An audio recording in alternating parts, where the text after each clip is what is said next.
Gálatas capítulo 4, a partir del versículo 1, leemos: Digo además que entre tanto que el heredero es niño, en nada difiere del esclavo, aunque es señor de todo. Más bien, está bajo guardianes y mayordomos hasta el tiempo señalado por su padre.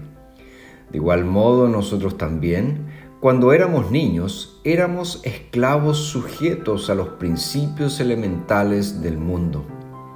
Pero cuando vino la plenitud del tiempo, Dios envió a su Hijo, nacido de mujer y nacido bajo la ley, para que redimiera a los que estaban bajo la ley, a fin de que recibiéramos la adopción de hijos. Y por cuanto son hijos, Dios envió a nuestro corazón el espíritu de su Hijo que clama: Abba, Padre. Así que ya no eres más esclavo, sino hijo, y si hijo, también eres heredero por medio de Dios. En el siglo I habían dos formas de obtener una herencia. La podías obtener por ser un hijo natural o la podías obtener por ser un hijo adoptado. ¿Cuál era la mayor diferencia? El hijo natural, por lo menos en la cultura romana, podía ser desheredado y de hecho muchos hijos naturales frecuentemente lo eran. Pero el hijo adoptado no podía ser heredado.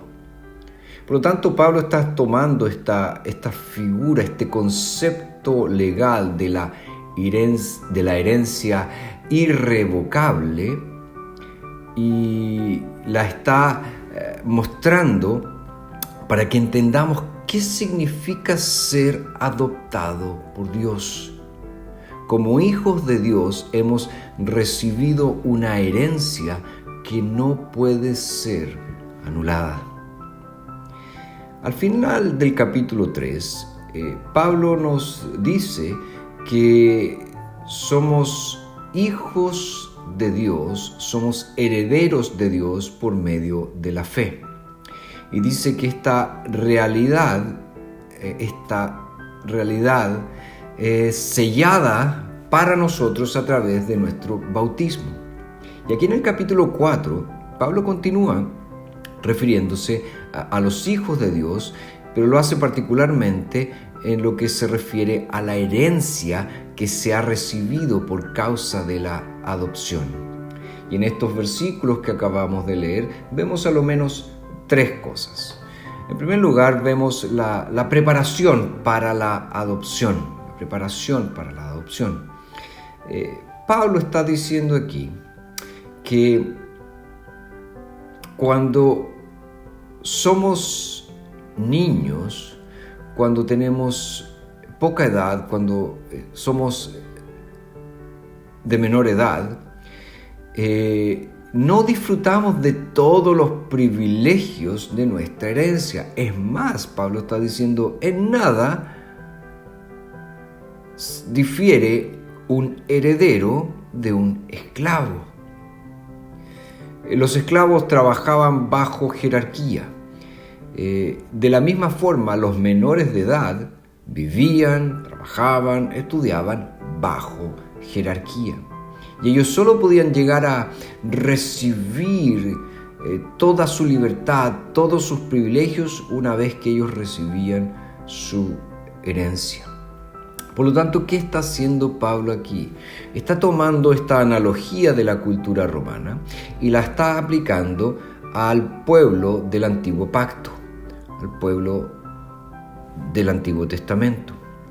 Y está diciendo que cuando éramos niños, verso 3, éramos esclavos sujetos a los principios elementales del mundo. Estos principios elementales se refieren a las ceremonias del pacto mosaico, de todos esos rituales religiosos que había que cumplir en el pacto mosaico.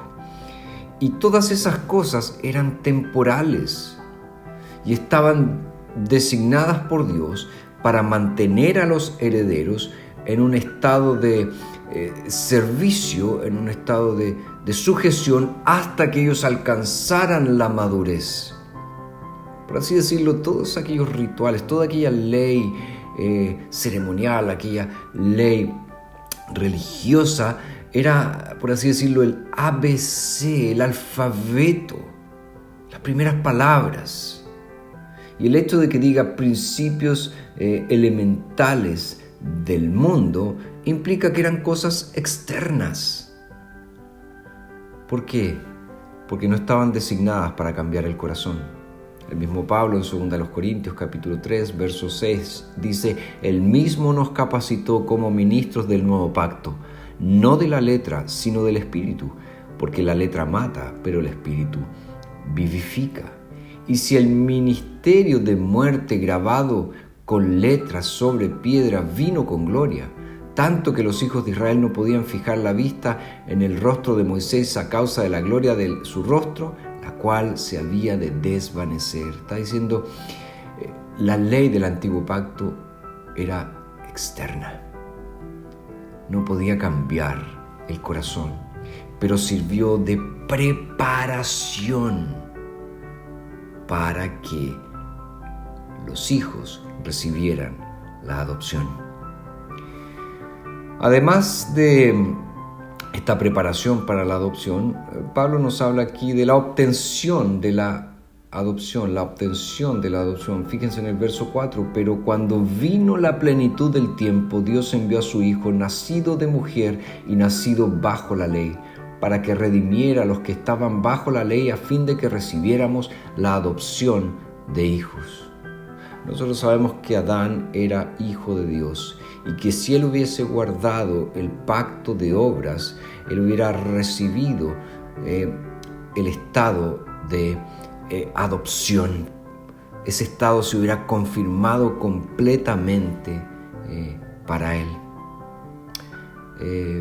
Pero eso no sucedió por causa de su desobediencia, eso no sucedió por causa de la caída.